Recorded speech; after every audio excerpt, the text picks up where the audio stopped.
दोस्तों women's big bash league 2024 का तीसरा मुकाबला पर्थ स्कॉचर्स वुमेन्स और मेलबर्न स्टार वुमेन्स के बीच होगा दोपहर 3 बजे से इंडियन टाइमिंग के अनुसार। मैदान रहेगा पर्थ का WACA ग्राउंड।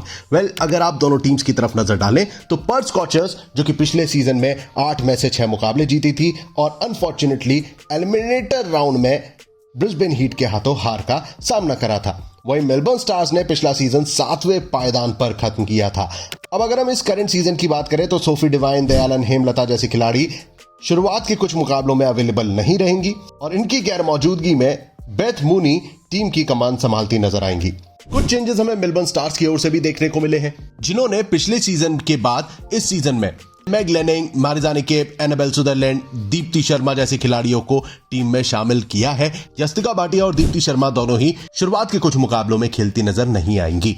अब दोस्तों, अगर हम बात करें सबसे पहले तो वेन्यू की, WACA ग्राउंड में पिछले साल 9 मुकाबले विमेंस बिग बैश लीग के यहां पर हुए थे। 5 मैचेस पहले बल्लेबाजी करते हुए और 4 मुकाबले सेकंड बैटिंग करने वाली टीम ने जीते थे।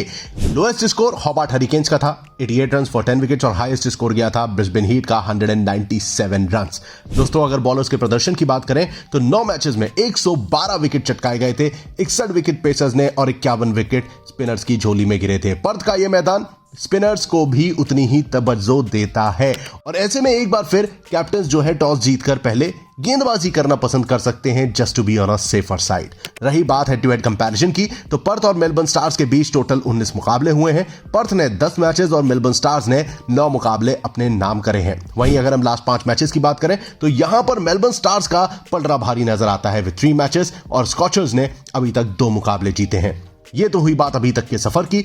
इस करंट सीजन में आखिर probable playing 11, best probable playing 11 क्या हो सकती है, आइए उस पर नजर डालते हैं। सबसे पहले अगर हम बात करें पर्थ स्कॉचर्स की तो टीम में बेथ मूनी कमान संभालती नजर आएंगी और इन्हें एमी जोन्स, मैडी डार्क, काली लीसन, एमी एडगर, एलाना किंग और क्लोई एंसवर्थ जैसी खिलाड़ियों का सपोर्ट मिलेगा। अब मूनी जो कि 132 मैचेस खेल चुकी हैं, 46-65 रन बना चुकी हैं, 124 का स्ट्राइक रेट इस दौरान इनका रहा है, टॉप ऑर्डर को संभाल सकती हैं। वहीं एमी जोन्स ने 64 मैचेस खेलते हुए 1200 रन बनाए हैं और यहां पर इन दोनों बल्लेबाजों के साथ साथ अगर हम बात करें बॉलर्स की तो एमी एडगर कारगर साबित हो सकती हैं, जिन्होंने 13 मैचेस में 24 विकेट चटकाए हैं 6.7 की इकोनॉमी के साथ। अब दोस्तों, यहां पर गेंदबाजी की जब हम बात करते हैं तो एलाना किंग का पिछले साल प्रदर्शन काफी उम्दा रहा था। इन्होंने टोटल 111 मैचेस खेलते हुए 106 विकेट चटकाए हैं बिग बैश लीग की हिस्ट्री में और इन्हें यहां पर सपोर्ट मिल सकता है क्लोई एंसवर्थ का, जो कि 13 मैचेस में 15 विकेट चटका चुकी हैं।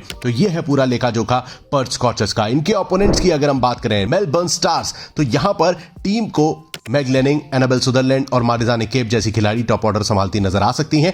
मैग लेनिंग ने 89 मैचेस खेलते हुए 3009 रन बनाए हैं 120 के स्ट्राइक रेट से और वहीं एनाबेल सुदरलैंड ने 9 मैचेस में 1187 रन और 82 विकेट चटकाए हैं।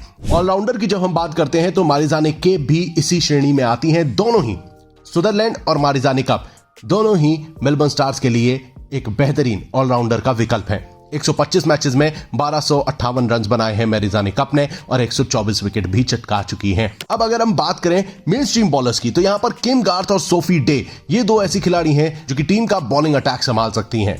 जहां सोफी डे ने अपनी टीम के लिए पिछले साल सबसे ज्यादा विकेट चटकाए थे और ओवरऑल वो 53 मैचेस में 53 विकेट चटका चुकी हैं। वहीं किम गार्थ ने 75 मैचेस में 69 विकेट्स अपने खाते में जोड़े हैं।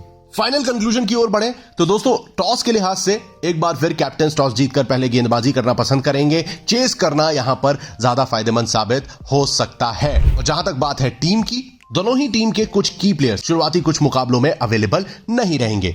वहीं पर्थ अपनी कप्तान सोफी डिवाइन को मिस करेंगी। हालांकि दोनों टीम्स का स्क्वाड वेल बैलेंस दिखाई देता है, लेकिन मेलबर्न स्टार्स हेवीली रिलाई करती है मैग लेनिंग पर और इसी तरीके से अगर आप देखें तो ऑन पेपर पर्थ स्कॉचर्स ज्यादा स्ट्रॉन्ग और बेटर बैलेंस दिखाई देती है और इस कॉन्टेस्ट में डोमिनेट करती नजर आ सकती है। अब इन सभी बातों को सुनने समझने के बाद आपका क्या विचार है, कमेंट सेक्शन खुला हुआ है, जवाब जरूर दीजिएगा।